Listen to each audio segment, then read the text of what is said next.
Já imaginaste? Em alguns casos, a crueldade do ser humano não tem limites. Por isso trago para vocês fatos macabros, que mostra que a mente do homem pode ser muito perversa e maligna. Vamos começar como uma história pesada. Robert Pickton, o fazendeiro que alimentava porcos com carne humana. Ele foi o maior serial killer do Canadá, organizava festas em sua fazenda e transformava as convidadas em ração para porcos. Robert nasceu em 1949, em Port Coquitlam, Canadá.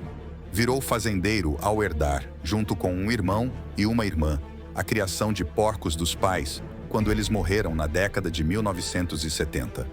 Apesar do convívio diário com os irmãos, Robert levava a fama de quieto e solitário. Em 1996, Robert e o irmão fundaram uma suposta organização de caridade que organizava eventos em um celeiro. De beneficente, as festas não tinham nada, eram regadas a álcool e serviam como point para prostitutas. Era aí que Pickton pescava a maioria das vítimas. Um dos cães de guarda da propriedade era um porcão com mais de 270 quilos que avançava e mordia sob comando, como um cachorro treinado. O serial killer esquartejava garotas e jogava os pedaços aos porcos. A porcalhada traçava os restos mortais, ocultando os cadáveres. Em 2002, uma acusação de porte ilegal de armas serviu de pretexto para a investigação da fazenda. O mandado foi conseguido após o depoimento de um ex-empregado dos irmãos, que já estavam na mira da polícia desde 1998, como suspeitos no desaparecimento de mulheres da região. Os peritos forenses que vasculharam a fazenda constataram que Pickton usava um triturador de madeira para misturar carne suína e humana. Há fortes indícios de que Robert servia a carne moída nas festinhas do clube de caridade. Foram achados também restos de 30 mulheres em um freezer. Que fim levou Pickton? Foi julgado pelo assassinato de 20 mulheres e condenado em 6 casos, embora haja indícios de muito mais mortes. Pickton está preso desde 2002 e cumpre prisão perpétua. E aí, quero saber sua opinião, a pena foi justa? A segunda história também envolve porcos, mas ela pode estar bem perto de você. Traficantes do Rio alimentam porcos com cadáveres para ocultar crimes. Traficantes de vigário geral no Rio de Janeiro criam porcos na favela para sumir com cadáveres de vítimas da quadrilha. 2 investigações da Polícia Civil revelam que, nos últimos 2 anos, pelo menos 9 pessoas foram entregues pelos criminosos para os animais comerem.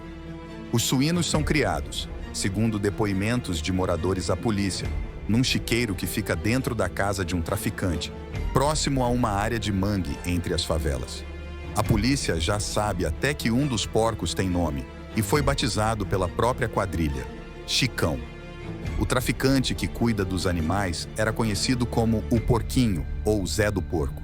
Ele foi reconhecido por testemunhas que informaram à Polícia Civil o paradeiro de 2 jovens moradores do Complexo da Maré, que desapareceram em julho de 2017.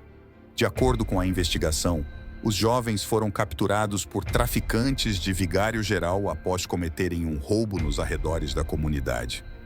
Eles foram picotados e usados como alimento para os porcos. Nossa, que louco! Parece até algo medieval. O melhor é lógico, deixei para o final. Casal que vendia linguiça com a carne de suas vítimas. José Ramos e Catarina Palce vendia linguiça para toda a cidade de Porto Alegre, Rio Grande do Sul. Os clientes faziam fila para comprar as linguiças que tinham um gostinho especial. A história, que completa 160 anos em 2024. O esquema era o seguinte: Pause, que era uma mulher bonita, atraía imigrantes alemães afortunados para a casa.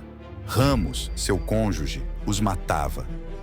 Com a ajuda do açougueiro alemão Carlos Klausner, os corpos de suas vítimas eram transformados em linguiça. Sem que ninguém desconfiasse, a carne humana era vendida no comércio da cidade. Carlos Klausner, o açougueiro, amigo de Ramos, teria aconselhado Ramos a fabricar linguiças com a carne como forma de impedir que os assassinatos fossem descobertos por alguma evidência.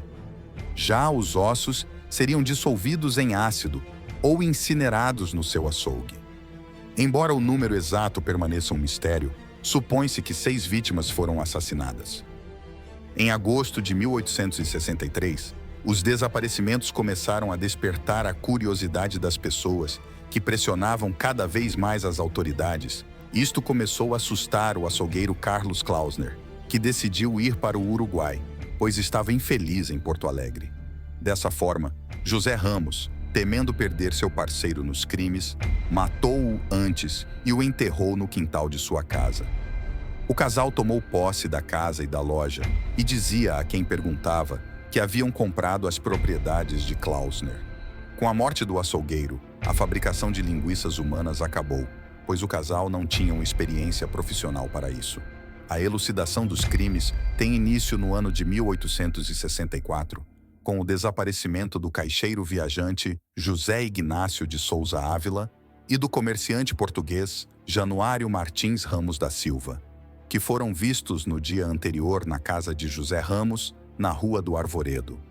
Convocado a prestar esclarecimentos na delegacia, Ramos afirmou que eles teriam ido para a cidade de São Sebastião do Caí.